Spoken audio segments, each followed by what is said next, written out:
ससुराल में भी कोफ्ते बना के ट्राई करेंगे। और तो ये 3 लौकियाँ हैं जिसके हम कोफ्ते बनाएंगे। और इतने से मसाले हम अच्छे से भूनेंगे, फिर इनको कूटेंगे। सबसे पहले मैं ऐड कर रही हूँ प्याज, ऐड कर रही हूँ ये धनिया। तो ये मसाले ऐड कर दिए हैं, अब करेंगे मिक्स। ये वाले कोफ्ते देखो कितने अच्छे से ब्राउन हो चुके हैं। तो ये हमारे कोफ्ते बिल्कुल रेडी हो चुके हैं। तो ये देखो कुछ इस तरह से बन गया है। 4 साढ़े 4 फीट का इतना आ रहा है। फल पकने भी शुरू हो जाएंगे। हमाम है ना, हम पहाड़ियों का गीजर है ये।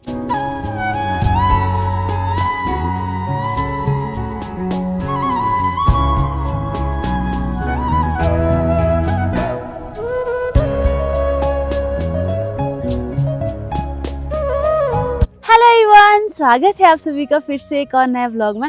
और आज के व्लॉग की शुरुआत हो रही है सुबह के 9:30 के बाद। आज सुबह से ही मौसम में कभी बादल आ रहे हैं, कभी धूप लगी है।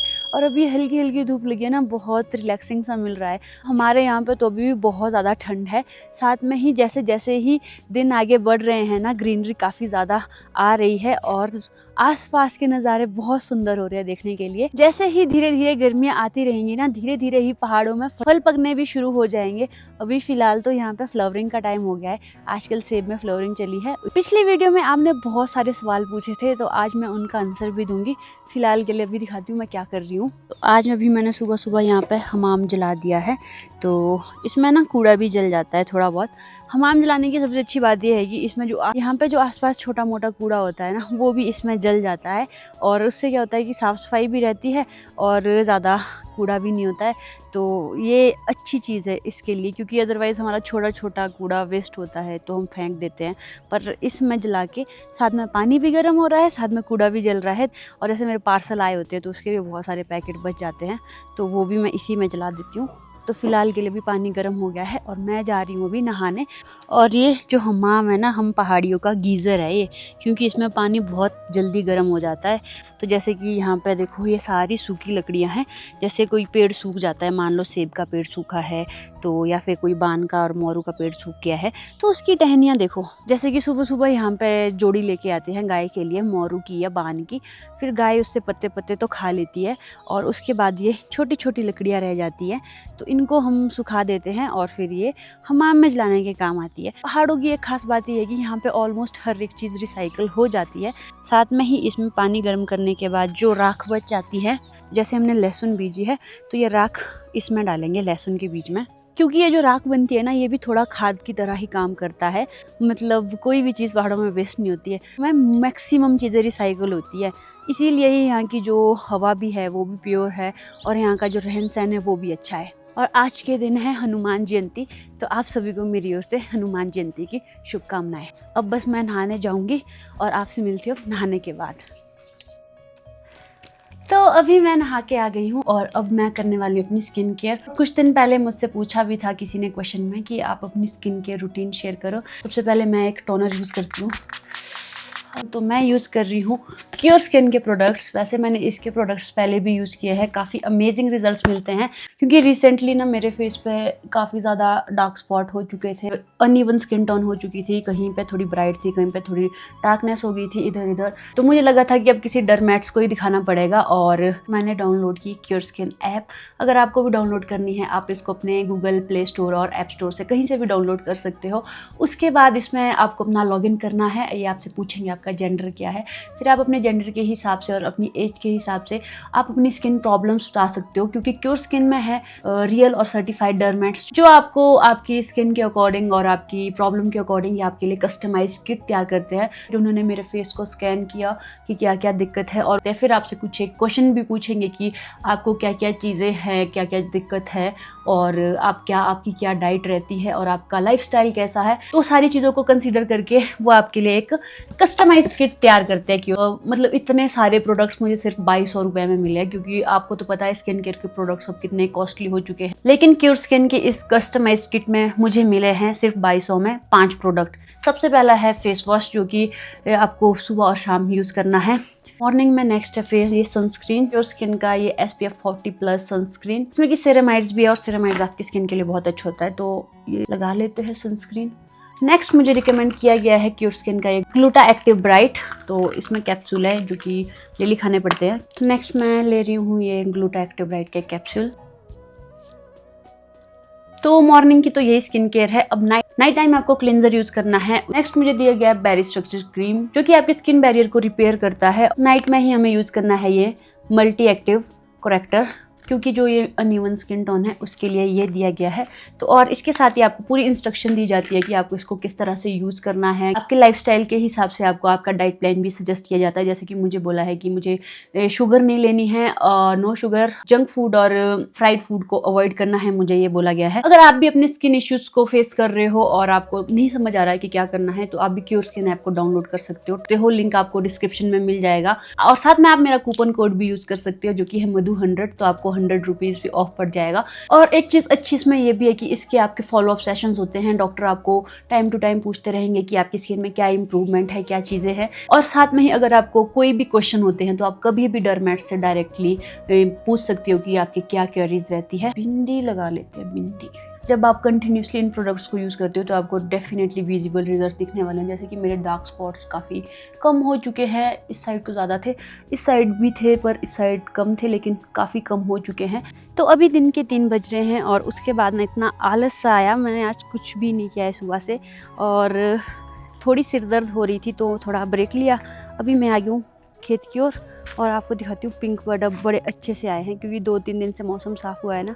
अगर मौसम ठंडा ही रहता तो ये पिंक बर्ड अच्छे से खिलते नहीं। तो अभी देखना कितने अच्छे से पिंक बर्ड आ गए हैं। तो ये देखो सेब में किस तरह से पिंक बर्ड आ चुके हैं और इधर भी देखो कितने प्यारे प्यारे लग रहे हैं, छोटे छोटे। और यहाँ भी देखो कितने अच्छे लग रहे हैं ना। अब काफ़ी अच्छे से आ गए, यहाँ से शुरू हैं, आगे आगे आगे यहाँ सब में। जैसे ही पिंक बर्ड आते हैं ना उसके बाद कुछ ही दिनों में फ्लावरिंग हो जाएगी और यहाँ पे वाइट फूल आ जाएंगे इसमें। फ़िलहाल के लिए जो सेब का बर्ड होता है वो पिंक आता है, लेकिन फूल इसका वाइट होता है। अभी मैं आई हूँ वैसे धनिया के लिए, क्योंकि आज मेरा मन कर रहा था कि कुछ खास बनाऊँ और मुझे कोफ्ते काफ़ी पसंद है, तो मैं आज कोफ्ते बनाऊँगी।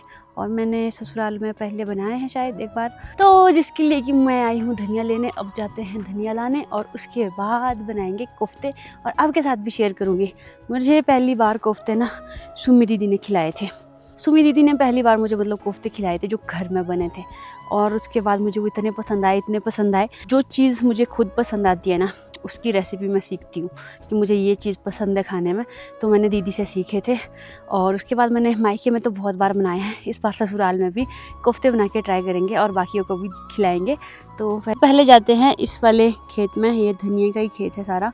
आगे जाके थोड़ा बड़ा बड़ा धनिया है वो लेके आएंगे। और ये देखो यहाँ पे बीच में कट्टा भी आया है उड़ के। वैसे तो देखो यहाँ पे धनिया में फूल आ चुके हैं पूरे अच्छे से, तो ऊपर से तो हम धनिया नहीं निकालेंगे, नीचे से इसके पत्ते हैं वो निकालेंगे। जैसे कि ये वाला देखो कितना ऊंचा चला गया है धनिया, ये है कम से कम 3 फीट ऊंचा। इसमें ऊपर तो फूल आ गए हैं लेकिन नीचे से अभी इसमें बहुत सारे हरे पत्ते भी हैं, तो इससे निकालूंगी मैं अभी पत्ते। तो सच में ये वाला जो धनिया का पौधा इतना बड़ा हो गया मेरे बराबर। मैंने 3 फीट बोला था, ये मैं 5 फीट की हूँ तो 4 तो होगा ही, ये 4-4.5 फीट का इतना आ रहा है। 5 ही तो नहीं है कहीं, मतलब काफ़ी बड़ा लगा मुझे।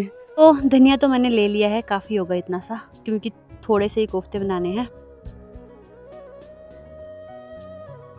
और साथ में ही घर के पास यहाँ पर है गुलाब के फूल, इसमें भी फूल आने वाले हैं।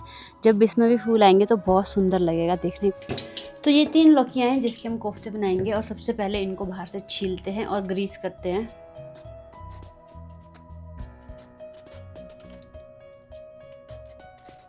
लौकी को छीलने के बाद अब इसको करेंगे कद्दूकस।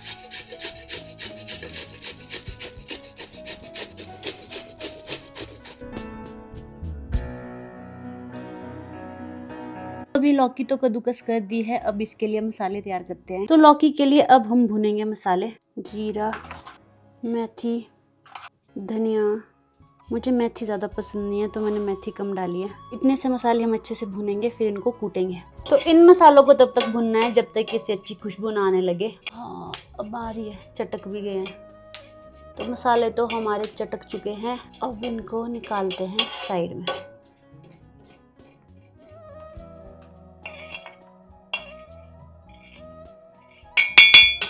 कोफ्ते के लिए मैंने काटा है थोड़ा सा प्याज, बारीक कटा हुआ 2 प्याज और थोड़ा सा धनिया जो मैं लेके आई थी, इसको भी मैंने काट दिया है। और जो लौकी हमने कद्दूकस की थी, इसमें बहुत सारा पानी होगा, इस पानी को निचोड़ना है और इसको थोड़ा ड्राई करना है।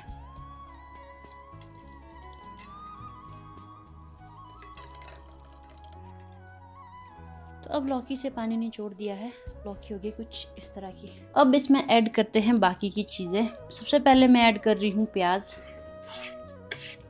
उसके बाद ऐड कर रही हूँ ये धनिया, इसके बाद ऐड करते हैं मसाले। सबसे पहले तो जो मसाले मैंने भुने थे उनको मैंने कूट दिया है, तो सबसे पहले इनको ही ऐड करते हैं आगे मसाले।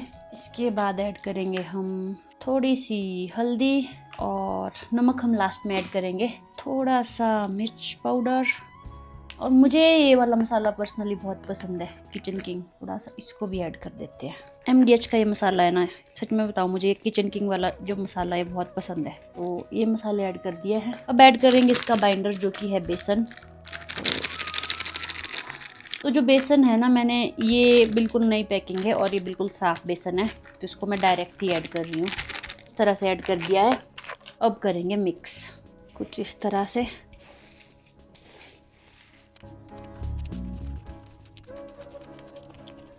बेसन हम इसीलिए इसमें ऐड कर रहे हैं ताकि जितने भी हमने ये चीज़ें इसमें मिक्स की है वो आपस में जुड़ जाए, और अभी इसकी बॉल्स बनाएंगे, तो अब देखते हैं। और हाँ, अभी तक हमने इसमें नमक ऐड नहीं किया है। नमक हमने इसीलिए ऐड नहीं किया है क्योंकि नमक ऐड करने के बाद जो लौकी है ना पानी छोड़ता है, तो ये बहुत गीला गीला हो जाएगा, तो इसको फ़िलहाल ऐसे ही बनाएंगे। वो कोफ्ते का मटेरियल ठीक है, अब इसमें नमक ऐड कर देते हैं।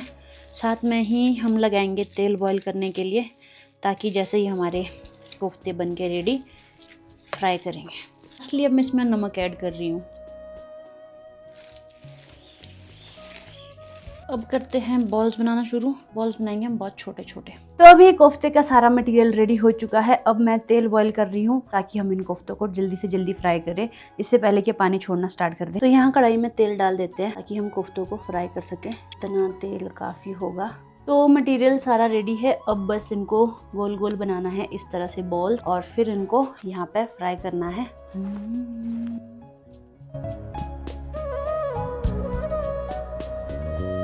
तेल गर्म हो चुका है, तो ये फर्स्ट लॉट डाल रही हूँ मैं कोफ्तों का। तो यहाँ पे अब कोफ्ते बनना शुरू हो गए हैं। देखो किस तरह से थोड़े थोड़े ब्राउन हो रहे हैं। सुमी दीदी ने मुझे बताया था कि इनको बिल्कुल कम आंच पर सेकना है ताकि ये अंदर तक पके। अब इनको अच्छे से पकने देंगे, कोई जल्दबाजी नहीं करेंगे। तो कोफ्ते तो अब यहाँ पे भी रेडी हो चुके हैं, लेकिन पहले इन वालों को पकने देंगे, उसी के बाद ये वाला राउंड जाएगा। ये वाले कोफ्ते देखो कितने अच्छे से ब्राउन हो चुके हैं, लड्डू जैसे लग रहे हैं ना। खाने का मन कर रहा है खाने का मन, लो खा लो यार।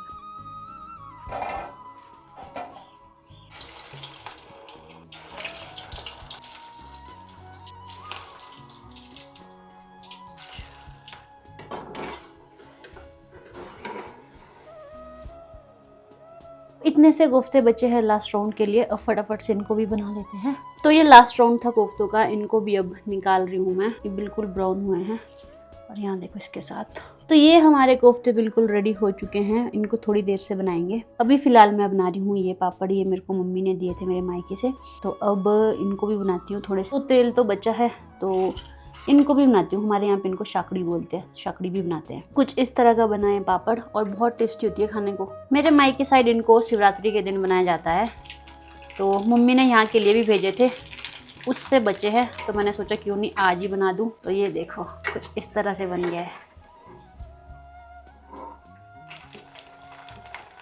तो कोफ्तों के साथ साथ मैंने बना दिए पापड़ भी, और काफ़ी टेस्टी होते हैं खाने के लिए। तो थोड़े बहुत ये भी बने चूरे बुरे, तो इनको खाते हैं।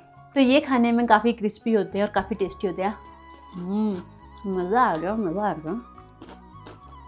जब भी कोई ऐसी चीज़ खाओ ना जो कभी स्पेशल ओकेज़न पे बनती है, तो उस दिन की याद आ जाती है। इसको खा के मेरे को आ रही है शिवरात्रि की याद, क्योंकि ये स्पेशली शिवरात्रि के दिन बनाई जाती है मेरे मायके साइड। तो ये बने हैं कोफ्ते, कैसे लग रहे हैं कमेंट में ज़रूर बताना। तो कोफ्ते बना के मैं फ्री हो चुकी हूँ, काफ़ी टाइम लग गया उसमें वैसे तो, पर चलो अभी फ्री हो चुकी हूँ और डिनर थोड़ी देर से बनाऊंगी। तो फिलहाल के लिए मैं आपके कुछ क्वेश्चंस के आंसर कर लेती हूँ जो मुझसे पूछे गए थे। धूप बहुत तेज़ आ रही है, थोड़ा इधर को बैठना पड़ेगा।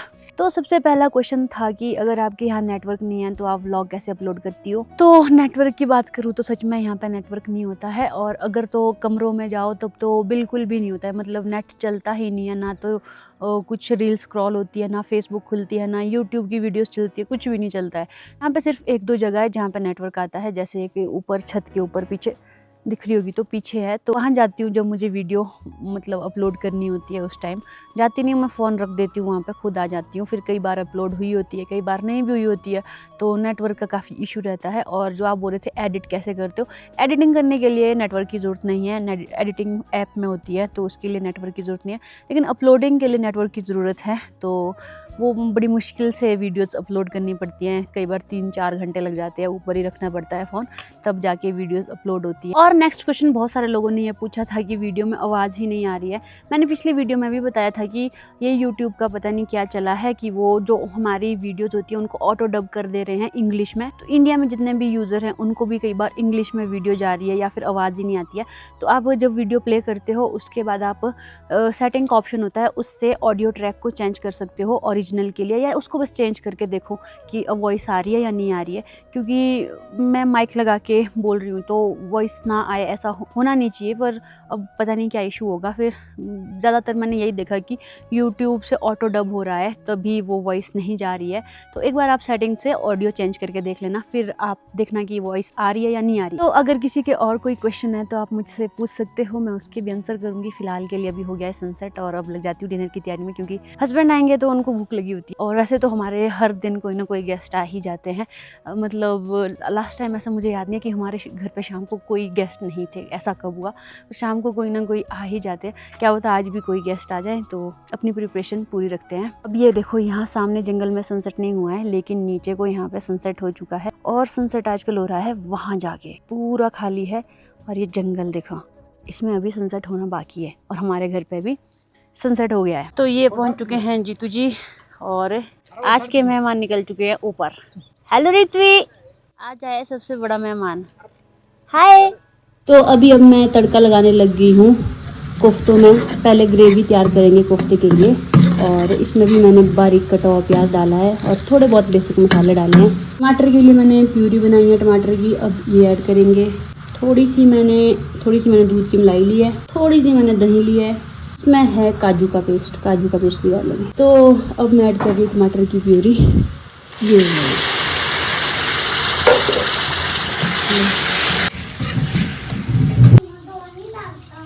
तड़का लगा रही हूँ, अभी इसकी ग्रेवी तैयार कर रही हूँ। इसमें थोड़ा उबाल आने देते हैं, फिर ऐड करेंगे कोफ्ते। यहाँ पे मैंने लास्ट में सारे कोफ्ते इसमें ऐड कर दिए थे और कुछ एक तोड़ के इसी में डाल दिए, और फाइनली कोफ्ते कुछ इस तरह के बने थे। सच बताऊँ तो काफ़ी अच्छे बने थे, टेस्टी बने थे। तो डिनर करने के बाद हम लोगों ने थोड़ी देर बातें की। जैसा कि मैंने बोला आजकल बहुत गेस्ट आ रहे हैं, हर दिन ही कोई गेस्ट होते हैं, तो मुझे प्रॉपर व्लॉग बनाने का टाइम भी नहीं मिलता। तो इस व्लॉग को भी एडिट कर रही थी और मैंने एंड भी नहीं किया था। तो फिलहाल के लिए इस व्लॉग को करती हूँ यही एंड। आई होप आपको अच्छा लगा होगा। अगर अच्छा लगा वीडियो को लाइक और शेयर करें, चैनल पर नए तो चैनल को जरूर सब्सक्राइब करें। Thank you so much for watching. This is Madhu Varma signing off. Bye, take care, अन्यंग। जो कोफ्ते बने थे ना वो काफ़ी टेस्टी बने थे, मतलब मुझे खुद भी काफ़ी पसंद है कोफ्ते।